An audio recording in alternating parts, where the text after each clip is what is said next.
Hello everyone, welcome back to my YouTube channel.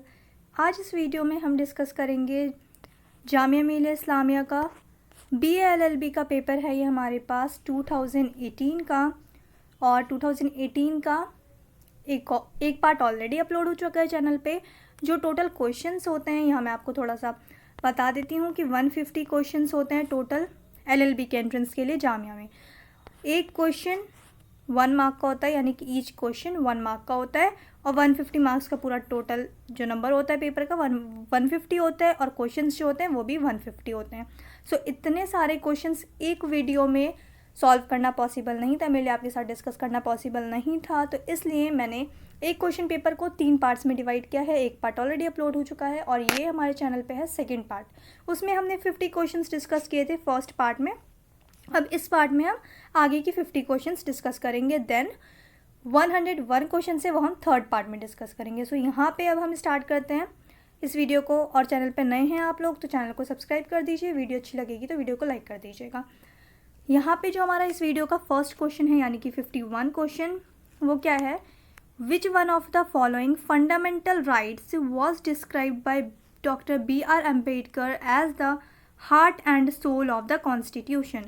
Doctor BR Ambedkar ने जो हमारे fundamental rights हैं उनमें से किस फंडामेंटल राइट को कॉन्स्टिट्यूशन का heart and soul of the constitution कहा है? So heart and soul of the constitution जो आर्टिकल है, कौन सा है? जो फंडामेंटल राइट है वो कौन सा है हमारा? Right to constitutional remedies. Right to constitutional remedies को heart and soul of the constitution कहा जाता है।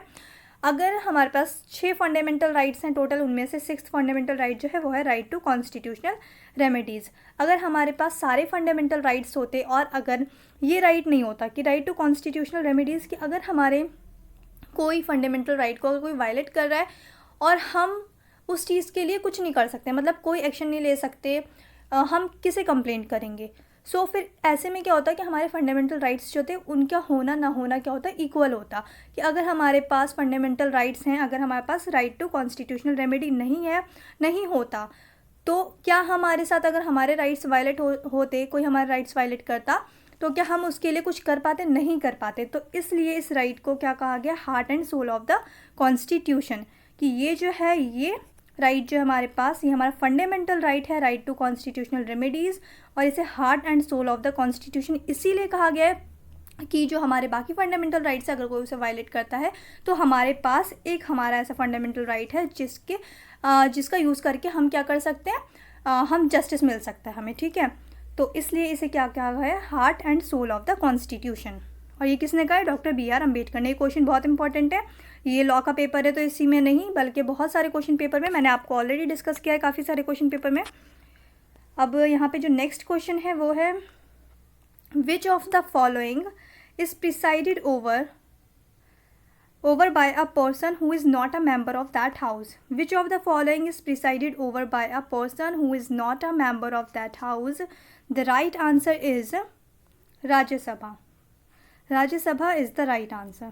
A major portion of the Constitution of India is derived from the, जो इंडिया के कॉन्स्टिट्यूशन का, जो हमारा कॉन्स्टिट्यूशन है उसका मेजर पार्ट कहाँ से लिया है हमने? ये हम सबको पता है कि क्या कहते हैं, जो हमारा कॉन्स्टिट्यूशन है वो हमने डिफरेंट कंट्रीज़ से, अलग अलग कंट्रीज़ से हमने क्या किया है? बोरो किया है।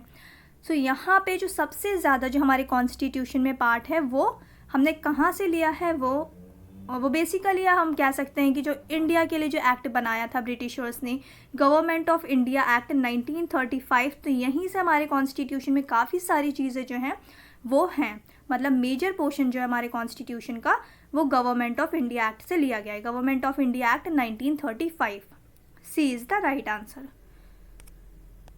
अब नेक्स्ट क्वेश्चन है द मिनिमम एज। यहाँ पे मिनिमम एज पूछिए। The minimum age prescribed for election as a member of panchayat is.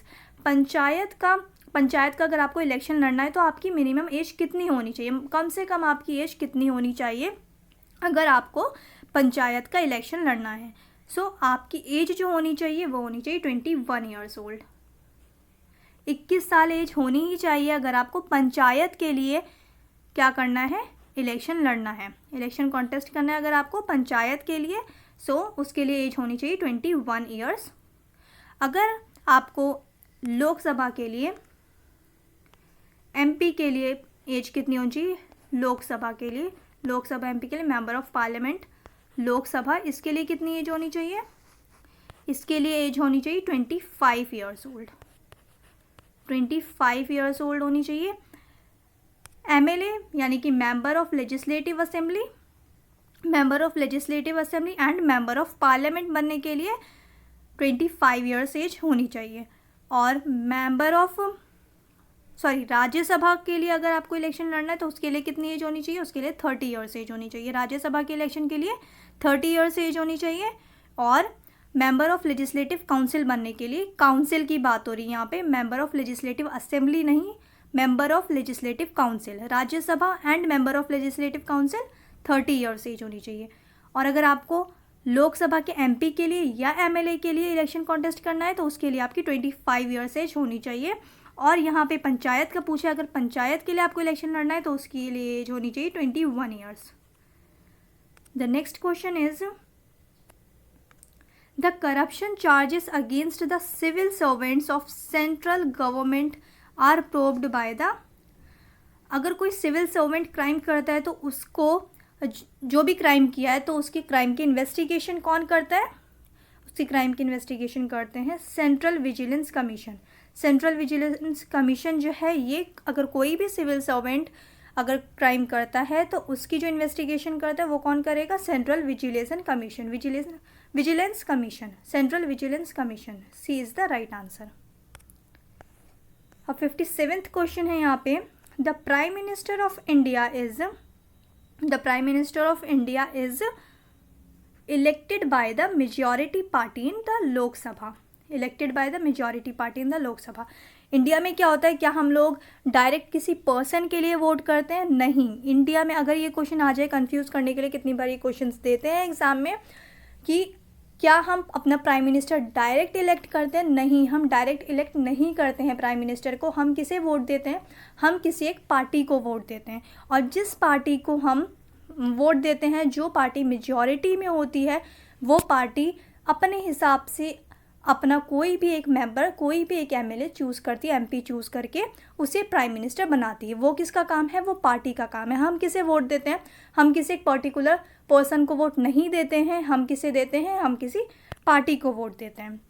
सो यहाँ पे जो है प्राइम मिनिस्टर कौन इलेक्ट करता है, the prime minister of India is elected by the majority party in the Lok Sabha. जो लोकसभा में मेजॉरिटी जिस पार्टी के पास होगी, सबसे ज़्यादा वोट जिस पार्टी को मिले होंगे, वो पार्टी कोई भी अपना एक एमपी डिसाइड करेगी कि ये जो है ये क्या बनेगा, प्राइम मिनिस्टर। वो हम लोग क्या करते हैं, हम यानी कि जो जनता होती है, जो लोग होते हैं, वो डायरेक्ट पर्सन को वोट नहीं करती, वो किसी पार्टी को वोट देती है, ठीक है। तो हम लोग किसी पार्टी को वोट देते हैं और जो मेजॉरिटी पार्टी होती है लोकसभा में, वो अपने हिसाब से अपना कोई भी एक मेंबर चूज़ करती है प्राइम मिनिस्टर बनाने के लिए। अब नेक्स्ट क्वेश्चन है, which of the following chief justice of India acted as the president of India for the time being. कौन से ऐसे पर्सन थे जो चीफ जस्टिस ऑफ इंडिया भी थे और वो प्रेसिडेंट भी बने। So the right answer is justice M Hidayatullah. Justice M Hidayatullah ये चीफ जस्टिस ऑफ इंडिया भी थे और ये प्रेसिडेंट ऑफ इंडिया भी थे, मतलब प्रेसिडेंट भी ये बाद में बने थे। Chief justice of India justice M Hidayatullah, ये हमारे प्रेसिडेंट भी रह चुके हैं। C is the right answer. The next question is, who is the chairman of NITI Aayog. NITI Aayog के चेयरमैन कौन होते हैं, नीति आयोग के चेयरमैन होते हैं प्राइम मिनिस्टर। नीति आयोग का हमेशा जो चेयरमैन होगा वो कौन होगा, प्राइम मिनिस्टर। चाहे वो मोदी जी हों, चाहे बाद में कोई भी आ जाए, तो जो नीति आयोग का जो चेयरमैन होता है वो हमेशा कौन होता है, prime minister. So A is the right answer. अब नेक्स्ट क्वेश्चन क्या है यहाँ पे, which is the only state of India to have the common civil code. Common civil code किस स्टेट में, इंडिया में किस स्टेट के पास कॉमन सिविल कोड है, किस स्टेट में। सो the right answer is Goa. Next question जो है वो है प्रिंसिपल एंड फैक्ट्स वाले क्वेश्चंस। सो ये जो क्वेश्चंस होते हैं प्रिंसिपल एंड फैक्ट्स वाले, तो ये वाले बहुत ध्यान से करिएगा ये क्वेश्चंस। यहाँ मैं आपको जल्दी जल्दी आंसर्स बता देती हूँ, ये आप अच्छे से सॉल्व करिएगा। सो यहाँ पे जो आपको आंसर देना है वो बेसिकली प्रिंसिपल्स के अकॉर्डिंग एंड फैक्ट्स के अकॉर्डिंग देना है, अपनी ओपिनियन यहाँ पे नहीं देनी है आपने। सो यहाँ पे प्रिंसिपल क्या है, attempt is an act done with an intent to commit crime and forming part of the series of acts which would constitute actual commission of the crime if not interrupted. और fact क्या दिया यहाँ पे, A intending to it murder B by poison purchases poison and mixes the same with a glass of water. He gave to the bearer to serve B. The bearer, while approaching B, lost his balance and the glass drops out of his tray. So यहाँ पे अब B को A ने इस intention से वो glass का जो लेके जा रहा था वाटर जो लेके जा रहा था, वो बेसिकली उसका जो मोटिव था क्या था कि बी का मर्डर करना है। बट यहाँ पे अब यहाँ पे जो आंसर है ये गलत है, यहाँ ये वाला नहीं होगा, A has not committed any offence, ये नहीं होगा। इसका जो आंसर होगा वो क्या होगा, C, A has committed the offence of attempt to murder. उसने कमिट तो किया, मतलब उसका जो रीज़न था वो क्या था, उसका जो बेसिकली मोटिव था वो तो मर्डर करने का ही था। वो गलती से क्या हुआ, ट्रे से ग्लास गिर गया। बट तो यहाँ पे इसलिए क्या होगा कि A has committed the offence of attempt to murder. उसने अटेम्प्ट तो किया, मतलब वो मर्डर करने के लिए ही गया था ना बी का। सो यहाँ पे क्या आएगा, C, A has committed the offence of attempt to murder. So ये वाले क्वेश्चंस बहुत ध्यान से करिएगा। अब नेक्स्ट क्वेश्चन भी है प्रिंसिपल एंड फैक्ट्स वाले। सो यहाँ पे क्या प्रिंसिपल है, फर्स्ट जो है, whoever intending to take dishonestly any movable property out of the possessions of any person without that person's consent moves that property in order to such taking is said to commit theft. Second है, whoever dishonestly misappropriates or converts to his own any movable property shall be punished with imprisonment of either description for a term which may extend to 2 years or with fine or with both. Fact क्या दिया है यहाँ पे, E takes umbrella belonging to Z out of Z's possessions in good faith, believing at the time when he took it that the property belongs to himself. His wife points out after some days that the umbrella does not belong to them but to Z. After coming to know that A dishonestly keeps the umbrella. So यहाँ पे जो इसका answer होगा वो क्या होगा, the right answer is, यहाँ पे जो राइट आंसर होगा वो होगा A is guilty of criminal misappropriation. So A is the right answer. Move to the next question. The next question is status of a मुफ्ती used to be that of a, जो मुफ्ती का status है वो क्या होता है, एक लॉ ऑफिसर का। The right answer is C, law officer. जो मुस्लिम्स में जो कोई भी फतवा देते हैं, तो आपने सुना होगा कि फतवा दिया जाता है किसी भी एक टॉपिक पे, किसी भी एक इशू पे फतवा दिया जाता है, मतलब अपनी जजमेंट दी जाती है। सो वो कौन करता है, मुफ्ती। सो मुफ्ती का जो काम होता है वो क्या होता है, as a law officer. So draftsman no, यहाँ पे लेजिस्लेटर नो। सो यहाँ पे जो है वो क्या होगा, law officer. C is the right answer. The next question is, अब यहाँ पे जो नेक्स्ट क्वेश्चन है वो भी क्या है, प्रिंसिपल एंड फैक्ट वाला क्वेश्चन है।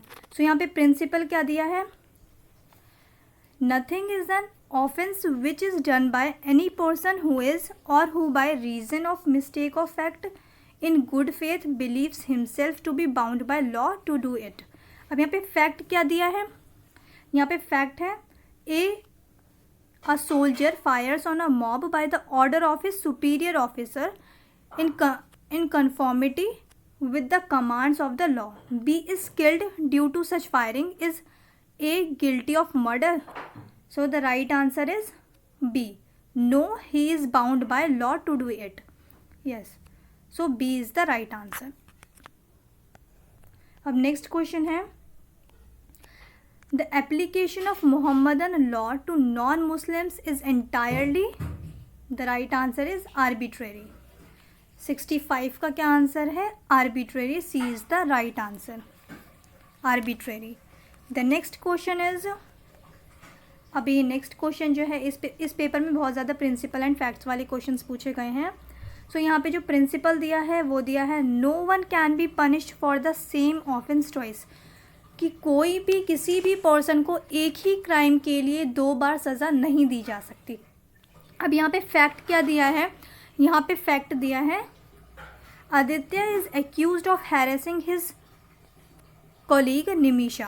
She complains to her superior and a departmental inquiry is initiated against Aditya. Aditya tries to intimidate Nimisha and continues harassing her, following which she complains to the police. The departmental inquiry finds him guilty and terminates his services. Later, he is found guilty by a court and is jailed for 2 years. He claims that he has been punished twice. इसका जो right answer होगा वो क्या होगा, he has not been punished twice for the same offence. किसी भी person को एक ही क्राइम के लिए 2 बार सज़ा नहीं दी जा सकती। So B is the right answer. The next question is, ये भी प्रिंसिपल एंड फैक्ट वाला क्वेश्चन है। सो यहाँ पे जो प्रिंसिपल दिया है वो क्या है, whoever causes death by doing an act with the intention of causing death or with the intention of causing such bodily injury as is likely to cause death or with the knowledge that he is likely by such act to cause death commits the offense of culpable homicide. Second क्या है, mens rea and actus reus must concur to result in a crime which is punishable by the law. अब यहाँ पे fact क्या है, A and B went for shooting. A knows Z to be behind the bush. B does not know it.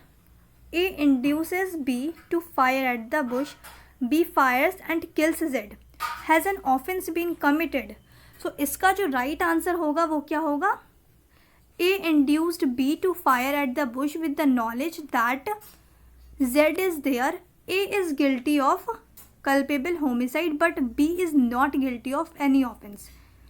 क्योंकि B को जो है वो पता ही नहीं था कि Z क्या है, Z झाड़ियों के पीछे है, वो तो किसे पता था, A को पता है। तो B की कोई गलती नहीं है, B is not guilty of any offense, A is guilty. So the right answer is B. The next question is, अब नेक्स्ट क्वेश्चन भी क्या है, प्रिंसिपल एंड फैक्ट वाले क्वेश्चन है ये भी। सो यहाँ पे जो प्रिंसिपल दिया है वो क्या है, necessity knows no law and any person facing danger may do all that is necessary to avoid the same till he can take recourse to public authorities. Fact क्या है यहाँ पे, Akshay a law abiding citizen decided to remove the weed of corruption from Indian society.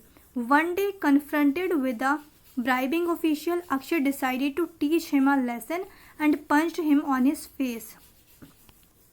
अब यहाँ पे decision क्या है, हमें यहाँ पे आंसर बताना है ये जो डिसीजन से कि डिसीजन क्या होना चाहिए। So the right answer is cannot plead defence of necessity as there was no necessity to act in the manner he acted.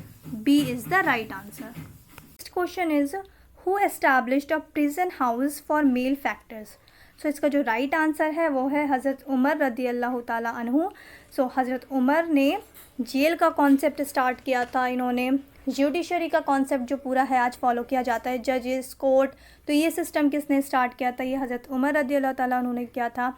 और जैसे हम आज देखते हैं एग्जीक्यूटिव अलग है, लेजिस्लेटिव का सिस्टम अलग है, तो एग्जीक्यूटिव को लेजिस्लेटिव से अलग किसने किया था, ये भी हज़रत उमर ने किया था। और इन्होंने अपनी जो पूरी कंट्री थी जब ये रूल कर रहे थे तो इन्होंने अपनी पूरी कंट्री को 8 प्रोविंसेस में डिवाइड कर दिया था। तो इस तरीके से जो आज हम एडमिनिस्ट्रेशन में काफ़ी सारी चीज़ें देखते हैं, जैसे हम फॉर एग्जांपल पेंशन का सिस्टम ले लेते हैं कि अगर रिटायरमेंट के बाद क्या मिलते हैं, पेंशन मिलती है। सो ये कॉन्सेप्ट भी किसने स्टार्ट किया था, हज़रत उमर ने किया था। और बहुत सारी ऐसी चीज़ें हैं जो पूरा जेल का कॉन्सेप्ट है, जुडिशरी का कॉन्सेप्ट है, ये सारी चीज़ें हज़रत उमर ने स्टार्ट की थी। जो एडमिनिस्ट्रेशन आज हम देखते हैं किस तरीके से कंट्री को रूल किया जाए, तो जब आप हज़रत उमर की हिस्ट्री पढ़ेंगे तब आपको पता चलेगा कि इन्होंने जो आज हम फॉलो कर रहे हैं उसका कितना सारा इन्होंने कंट्रीब्यूशन दिया है, जो इन्हीं की चीज़ों को क्या किया जा रहा है, फॉलो किया जा रहा है एक तरीके से आज भी, प्रेजेंट वर्ल्ड में भी। So A is the right answer, Hazrat Umar. The next question is, अब यहाँ पे नेक्स्ट क्वेश्चन जो है ये भी क्या है, प्रिंसिपल एंड फैक्ट वाला क्वेश्चन है। सो यहाँ पे जो क्वेश्चन है प्रिंसिपल क्या है यहाँ पे, whoever attempts to commit an offence punishable by the Indian Penal Code and in such attempt does any act towards the commission of the offence shall be punished. Stealing is an offence punishable by the Indian Penal Code. और fact क्या है यहाँ पे, A makes an attempt to steal some jewels by breaking open a box and after so opening the box finds that there is no jewel in it. So the right answer is A has attempted to commit the offence of stealing. C is the right answer. अब यहाँ पे हम ये अपनी opinion नहीं दे सकते कि यहाँ पे क्या है कि बॉक्स में तो उसको कुछ मिला ही नहीं, ज्वेलरी उसे मिला ही नहीं, तो उसने चोरी कैसे किया। अगर वो क्या गया था, उसका जो रीज़न था, उसका जो माइंडसेट था क्या था, उसका माइंडसेट तो यही था ना कि उसको चोरी करना है, बट बॉक्स में ज्वेलरी नहीं थी, तो उसने क्या किया, अटेम्प्ट तो किया ना, कमिट तो किया। सो यहाँ पे जो राइट आंसर होगा वो यही होगा, A has attempted to commit the offence of stealing. Mindset तो इसका यही था कि उसको चोरी करनी है। So the right answer is C. अब religion taught by the prophet Mohammad सल्लल्लाहु अलैहि वसल्लम is, the right answer is Islam. अब इतने ईजी क्वेश्चंस नहीं आते हैं, ये बहुत ईजी क्वेश्चन था, इस तरीके क्वेश्चन सब नहीं आते हैं, लेवल जो है वो बहुत टफ कर दिया गया है। तो 18 तक आते थे, ईजी क्वेश्चंस आते थे, अब जो है ऐसे क्वेश्चंस नहीं आते इतने ईजी। नेक्स्ट क्वेश्चन है, Muslims are governed by Quran and Shariat law. So the right answer is both, C is the right answer. The next question is, अब यहाँ पे जो नेक्स्ट क्वेश्चन है वो भी क्या है, प्रिंसिपल एंड फैक्ट वाला क्वेश्चन है। अब यहाँ पे प्रिंसिपल क्या है, a contract obtained by misrepresentation is voidable at the option of the buyer. और फैक्ट क्या दिया है, Anandi wished to sell her house. Anubhuti approached her with an offer to buy the house and Anandi shows her house. The house was in an average condition and it was evident that it required repairs without which it was uninhabitable.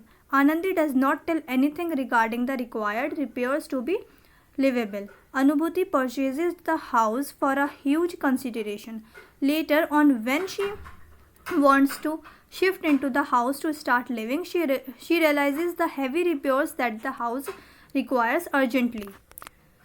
So यहाँ पे जो इसका answer होगा वो क्या होगा, the right answer is Anubhuti will succeed because Anandi knowingly sold the house and she should have informed about the condition of the house. So B is the right answer.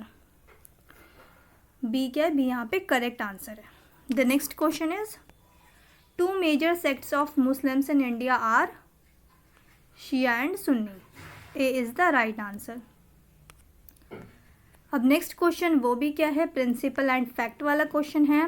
सो यहाँ पे principle है, a minor is not competent to enter into a contract and the law will assume that the contract never happened and everything will be resolve to its original position.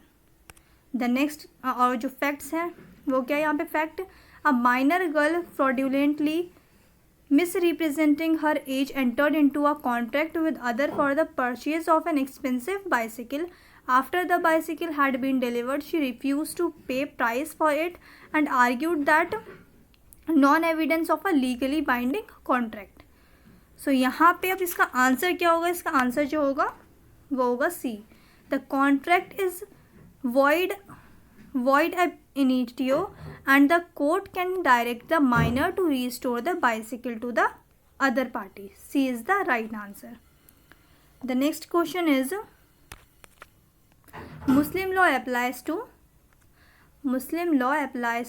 Muslim by religion or conversion. B is the right answer.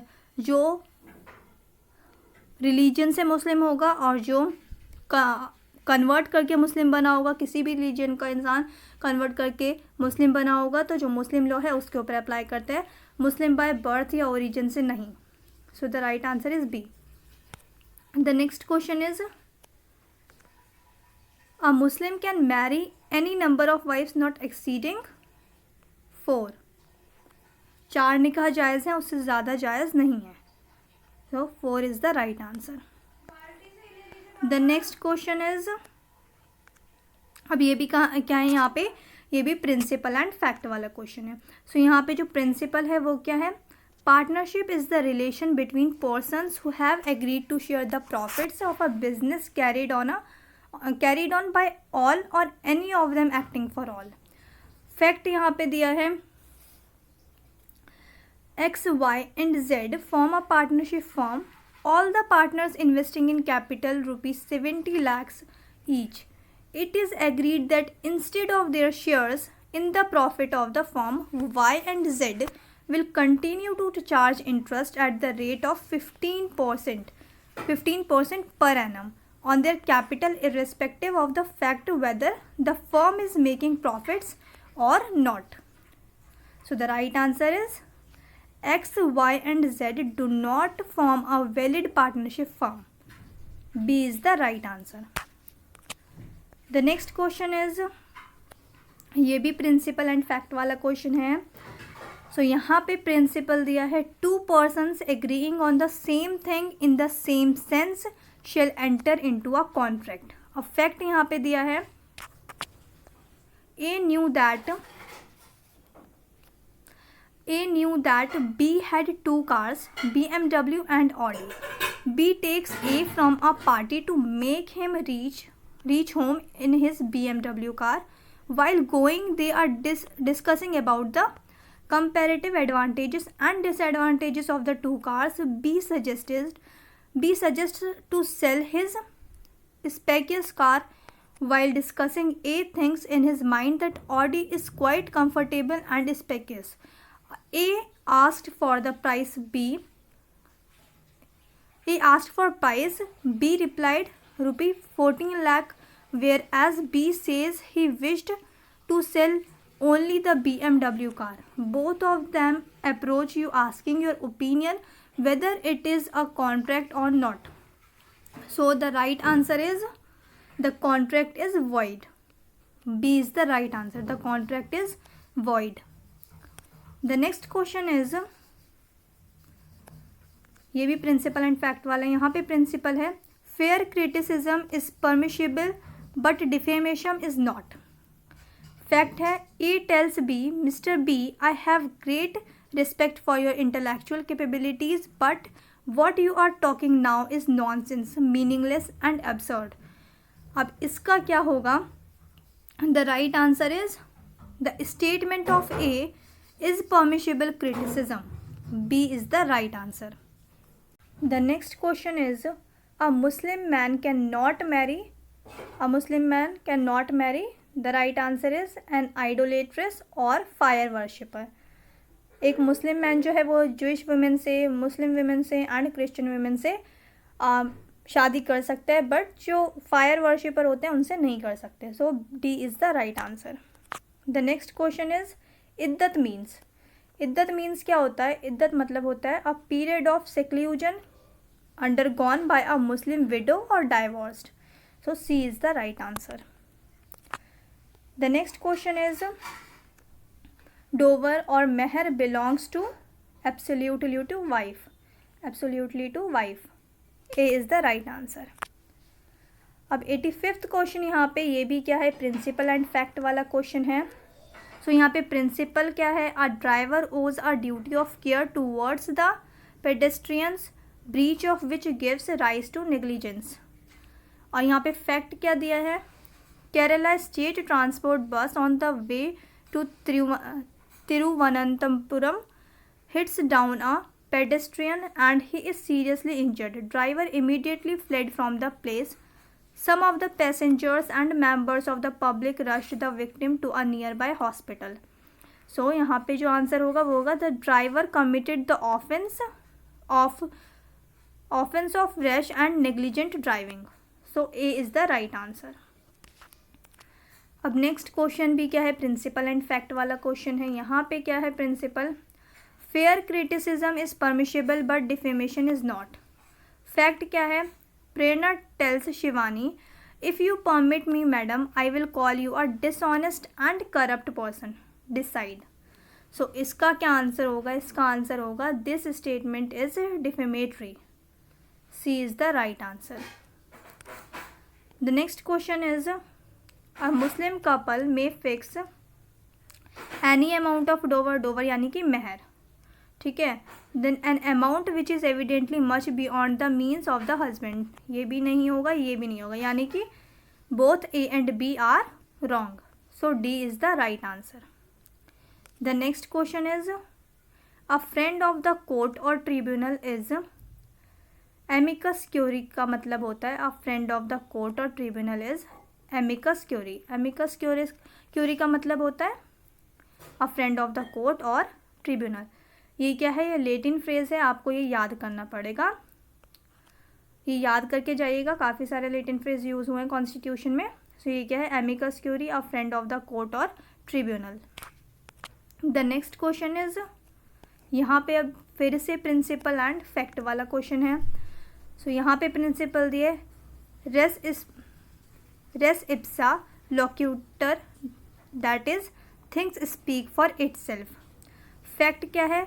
Miss Nina got herself operated for the removal of her uterus in the defendant's hospital as she was diagnosed with cyst in one of her ovaries. She felt pain in her stomach and in scanning it was found that a medical tool had been left in her stomach by mistake. The same was removed by a second surgery. So the right answer is surgeon will be responsible and Miss Nina need not prove it because things speak for itself. C is the right answer.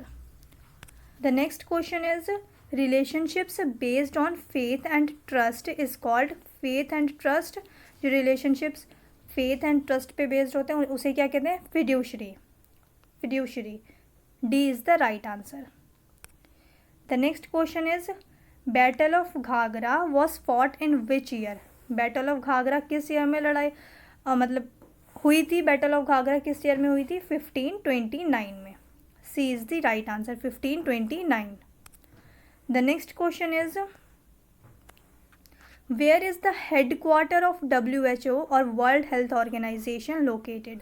World health organisation का head quarter कहाँ है? Switzerland में, Geneva में। B is the right answer. Geneva कहाँ है? Geneva है Switzerland में। The next question is who won Nobel prize 2017 for medicine. 2017 में मेडिसिन के लिए नोबल प्राइज किसे मिला था? The right answer is Jeffrey Hall, Michael Rosbash, Michael young.